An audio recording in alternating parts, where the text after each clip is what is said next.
Cara, vamos lá. É a terceira vez que eu tento gravar esse vídeo e parece que ele tá amaldiçoado. O iPhone simplesmente não quer gravar ele. Nossa, são 3 vídeos já e não gravou ainda. Mas enfim, agora vai rolar.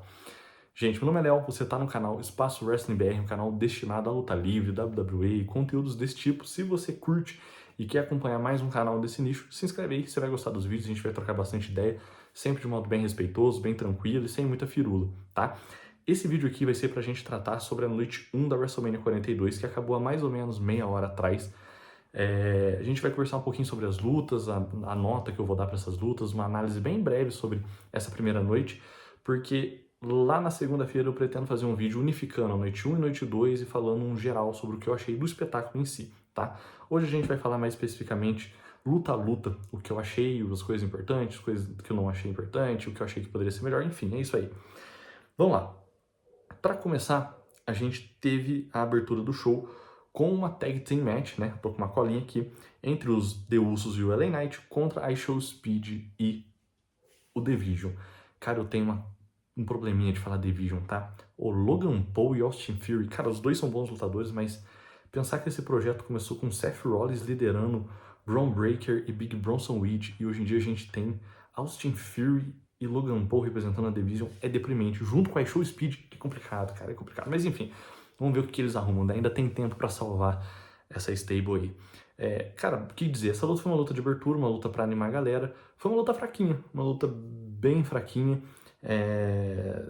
A gente tinha 3 superaços profissionais contra 2 superaços e um cara externo que até treinou pra estar ali, mas que não é um pro wrestling, né? Que é o Show Speed. Basicamente foi uma luta que teve um amplo domínio dos Usos, né? A Division apanhou quase que a luta inteira, teve poucos momentos bons. E o que aconteceu é que no final de contas a Division perde a luta. O Logan Paul se estressa ali com o Show Speed, que não ajuda eles durante a luta ali, ou pelo menos ele acha que não ajuda. Acaba batendo nele, começando a dar um tanto de porrada. E a hora que ele vai tacar o Show Speed em cima da mesa, o pessoal vem pra salvar o Show Speed, né? O LA Knight, os Usos. Eles invertem a situação, deixam o Logan Paul estiradão em cima da mesa, o Show Speed sobe em cima do poste, que segura o ringue, e dá um Frog Splash. E isso foi, cara, talvez o melhor momento da luta inteira. O Show Speed dando um Frog Splash. É uma luta de abertura, né? Eu daria um 2,5, né? Acho justo. Eu daria um 2, na verdade, mas esse finalzinho foi até da hora. Eu vou alto pra caramba lá na mesa do juiz, estourou tudo, achei legal. Mas tirando isso, não teve muito mais não, cara. Em termos de luta, foi uma luta muito rápida e a vitória foi razoavelmente fácil ali do time dos Usos com a LA Knight. Então uma nota 2,5 ali para uma luta bem mais ou menos para abrir a primeira noite. Em seguida a gente teve o Women's Tag Team Champions Match, uma luta entre 4 duplas, Charlexia, Bayley e Lyra Valkyria, Lash Legend e a Nia Jax, que eram as campeãs, contra a Brie Bella e a priori seria a Nikki Bella, porém, Nikki Bella está lesionada. O que acontece? Ela aparece no topo da rampa e diz: gente, estou lesionada, não vou conseguir lutar, mas a minha irmã não pode ficar fora da WrestleMania, então eu chamei uma velha amiga para entrar no meu lugar. E a velha amiga era a Paige, cara. Isso foi um dos pontos altos do show disparado. É o retorno, talvez, da principal lutadora que teve ali entre os anos de 2009, 2016, 2015 na WWE. A Paige é o retrato de uma espécie de uma revolução, uma pré-revolução, né? A gente teve a revolução ali que aconteceu com a Charlotte, Becky Lynch, tudo que destronou as divas, né? Um estilo de luta feminina da WWE muito baseado em aparências e tudo, e pouca luta em si, para transformar aquilo realmente numa seção esportiva forte, que é a divisão feminina. Mas antes disso, cara, você já tinha a Paige ali dentro fazendo muito isso. É uma lutadora muito técnica, muito rápida, ela era muito acima da média na época. E foi muito popular, foi uma espécie de Rhea Ripley ali dos começos dos anos 2010. E esse retorno foi muito pica, tá? Foi bem na época que eu comecei a assistir e eu senti uma nostalgia muito grande. E ela ainda tá lutando muito bem, porque ela não parou de lutar depois que ela saiu da WWE. Enfim, foi uma luta bem legal. Começa com o domínio da dupla campeã, passa por vários momentos. Eu senti um pouquinho de falta da Bayley com a Lyra na luta. Para mim, tecnicamente era a melhor luta, a melhor dupla ali entre elas. Mas apareceram um pouco. Os destaques ficaram principalmente entre a dupla que era campeã, né, que era a Lash Legend com a Nia Jax, e a Charlotte Flair com a Paige, que também fizeram uma belíssima luta, as duas, uma apresentação muito boa.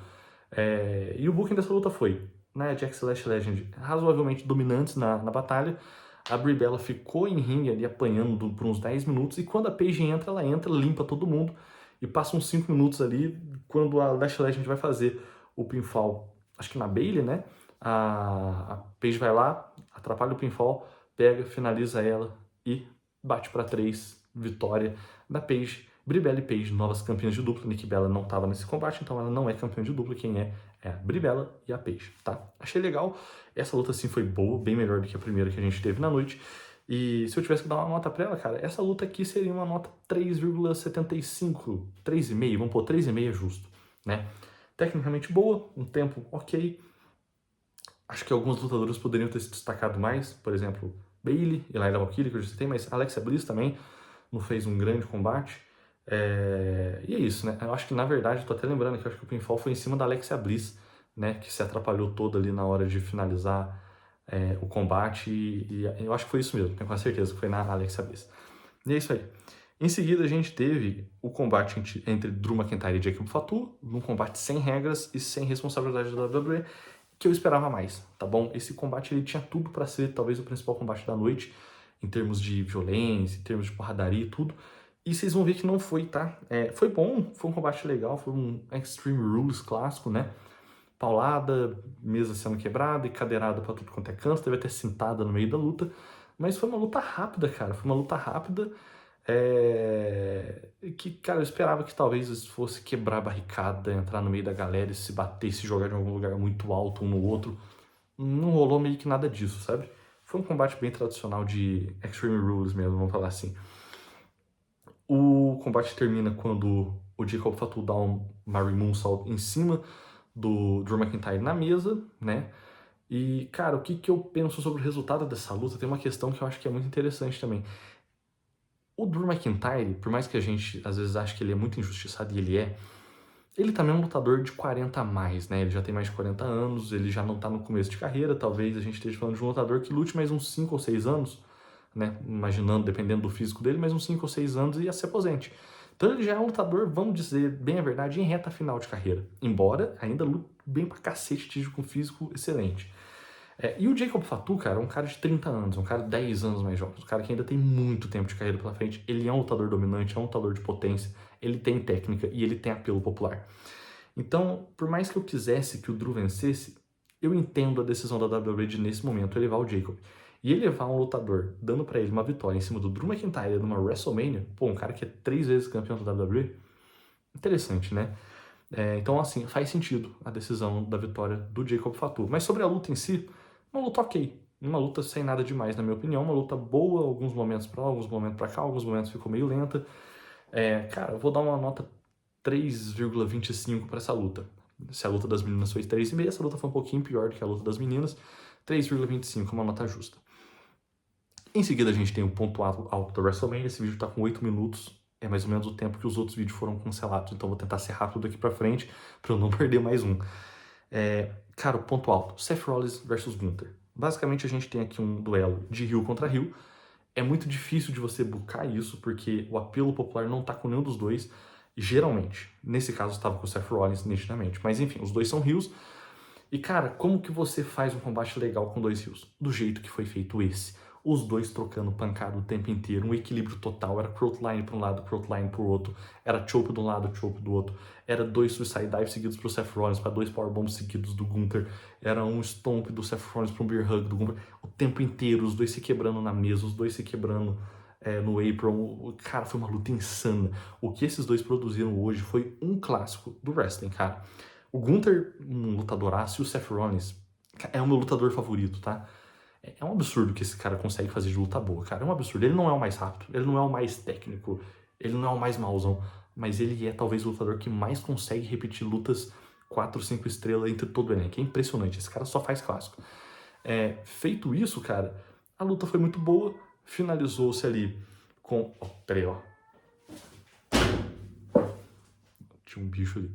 Finalizou com a vitória do Gunther em cima do Seth Rollins, uma vitória que não foi limpa, o que é uma decisão inteligente. Por quê? Uma breve pausa aqui. Mas é uma decisão inteligente. Por quê? Cara, você não poderia fazer o Seth Rollins perder limpo essa batalha, porque ele vai ser muito importante pro booking, principalmente ali na formação dos novos heels dominantes da companhia, que eu acho que deve ficar com o Seth mais um tempo ainda. E o Gunther tá sendo colocado cada vez mais nesse papel. O cara que aposenta os grandes lutadores, um cara que tá sempre destruindo todo mundo. Então fazer com que qualquer um dos dois perdesse esse combate de forma limpa seria automaticamente deixar o outro lutador para baixo. Você dá um downgrade do outro lado. Como você resolve isso? Do jeito que a WWE resolveu. Basicamente, com a intervenção do Bron Breakker, que retornou após um bom tempo, deu um spear atravessando a rampa inteira, parecendo um míssil no Seth Rollins, pro Gunther finalizar ele no ringue.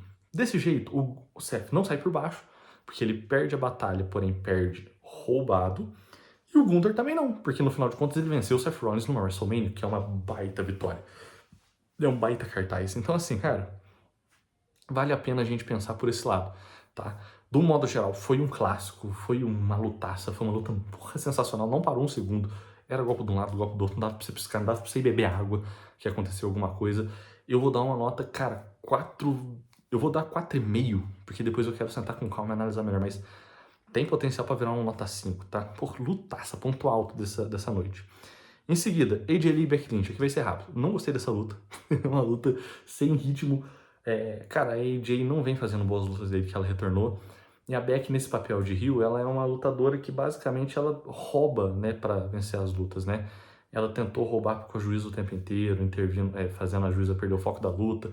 Tacou a AJ antes de vencer a luta no canto do ringue sem a proteção. Então, assim, ela não fica ali tentando dar demonstrações de golpes e habilidades que a gente sabe que ela é capaz de produzir, e ela fica tentando roubar e vencer as lutas assim. Tem ali sua qualidade esse papel? Tem, mas tudo bem, o wrestling mesmo falta um pouco nesse momento.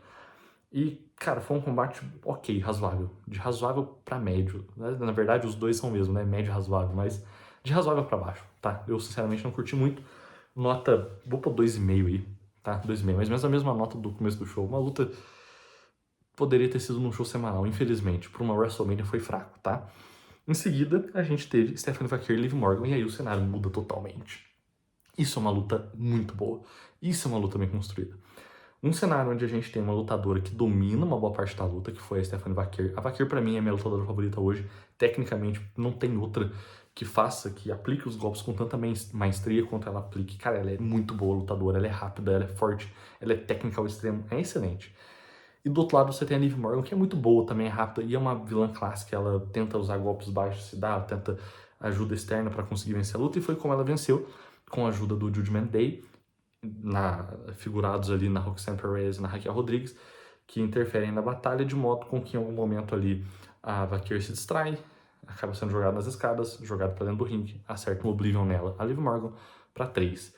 Nova campeã da WWE, nesse momento, Liv Morgan. Cara, mas foi muito bom, porque você não precisou fazer com que a Vaquer saísse baixa, saísse inferiorizada desse combate. Não. Só venceu a Liv Morgan porque a Judgment Day interferiu, até porque a Vaquer dominou o combate inteiro, cara. Combate excelente, assim, muitos golpes, muito tempo inteiro, insanamente rápido. A Liv Morgan vende muito bem os golpes também, e isso faz a luta ficar melhor. Porque é uma lutadora que você sente, porra, eu tava sentindo no momento da luta, falei, cara, a Liv Morgan vai desmaiar, vai quebrar no meio já. Né? Ela vende muito bem os golpes. Foi um combate muito bom, eu gostei muito. Vou dar uma nota 4, tá?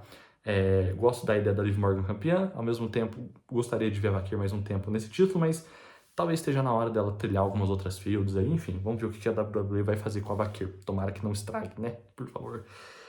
Em seguida, a gente teve o Main Event. Pra finalizar, gente, vamos lá. Esse Main Event eu vou dividir em 3 partes aqui. A gente teve o começo, onde o Cody Rhodes limpa o Pat McAfee da batalha, porque o Pat McAfee, antes de começar a luta, acerta o microfone na cabeça do Cody Rhodes fica puto, dá um crossroad ali, taca ele em cima das mesas do juiz, vem o Jelly Roll e dá um splash no Pat McAfee ali e, pum, acabou o Pat McAfee nesse momento. Vamos lá. Esse segmento durou de 5 minutos, um pouquinho mais. Foi muito tempo, cara, foi muito tempo. E foi um pouco chato. Então esse começo ficou muito lento, eu falei, cara, esse main event aí vai ser feio, né? Vai ser complicado, vai ser nível John Cena e Cody Rhodes, vai ser ruim. E aí, cara, o booking da luta salvou. A história da luta foi muito legal. Por quê? No começo do combate, o Randy Orton machuca as costas. E ele luta machucado o combate inteiro. E o Cody Rhodes, por sua vez, ele, cara, se aproveita disso. Ele começa a atacar o Randy Orton sem parar e acertar as costas deles, empurrar na barricada, empurrar no canto do ringue, empurrar no apron e bater, e tacar na mesa do juiz. Cara, ele tava estraçalhando o Randy Orton. Foram uns 15 minutos do Cody Rhodes destruindo o Randy Orton nível Rio, cara. Parecia um Rio dominante, esquachando um babyface. E não era o caso, né? E o cara, falei, interessante, hein? Pode ser que a gente tenha ali um double turn, um heel turn do Cody Rhodes, que até foi vaiado no meio da luta, justamente por estar sentando a lenha no Randy Orton ali. Era disaster kick, era powerbomb, era slam, era empurrão, era murro, era cotovelado nas costas. E aí, cara, o Randy Orton apareceu sangrando ali depois que ele taca ele no canto do ringue. Foi legal, teve cor, depois o Cody Rhodes sangrou também. Foi legal, isso foi bacana. E no final, cara, da luta, o Randy Orton meio que dá uma malucada, cara, fica louco e Ele voltou pra luta. Com uns 20 e poucos minutos de luta, eu acho. Ele volta pro combate, acerta uns 2 RKOs ali do nada no Cody Rhodes, muito pique, lembrando aquele Randy Orton antigo. Acerta RKO no juiz. Aí entra o Pat McAfee vestido de juiz, faz uma contagem pra 2 no Randy Orton, no Cody Rhodes, né, pelo Randy Orton. O Randy Orton fica puto, ele acerta um RKO no Pat McAfee também. E aí, cara, quando isso acontece, o Cody Rhodes vai, dá um crossroads no Randy Orton, o juiz volta e conta até 3, retém o título Cody Rhodes. Em seguida, o Randy fica puto, acerta o cinturão no Cody Rhodes e finalmente, depois de muito tempo, depois de mais de ano, a gente tem a aparição dele. Punch Kick. Foi sensacional. Um golpe que é proibido, né, pela companhia e tudo. Acertou ali, lavou a alma, segurou o cinturão, olhou ali com a cara ensanguentada, o Cody Rhodes, que também estava ensanguentado no chão. E assim acaba a noite 1 da WrestleMania. Um main event que foi bom, cara. Tinha tudo pra ser ruim. O começo foi muito ruim, muito ruim. E isso vai puxar a nota dele um pouco pra baixo. Mas, cara, de uns 10 minutos ali pra frente foi muito legal de ver a dinâmica do combate. Não foi um lutaço técnico, mas foi uma luta com história, com sentimento. Isso vale muito, conta muito no pro wrestling. Cara, eu vou dar pra essa luta, como é uma análise um pouco mais fechada hoje, mais rápida, depois a gente vai conversar mais sobre isso, mas eu vou dar pra essa luta aí, cara, uma nota 4. Acho justo, tá? Acho justo. E com isso, eu imagino que a média desse show deve ter sido ali 3,75 pelas notas que eu fui dando luta a luta. Não vou analisar segmentos separados, vou fazer isso num vídeo avulso depois falando das 2 noites. Mas é isso, tá? Pra você que ainda não viu, o resumo é esse. Pra você que viu, concorda com a minha opinião? Discorda da minha opinião? Deixa aí nos comentários o que você achou da noite 1 dessa WrestleMania. E é isso aí, meu nome é Léo e amanhã tem mais, hein? Noite 2, devo postar amanhã depois do show, assim como esse, tá? Fica de olho aí no canal, se inscreve. Abraço.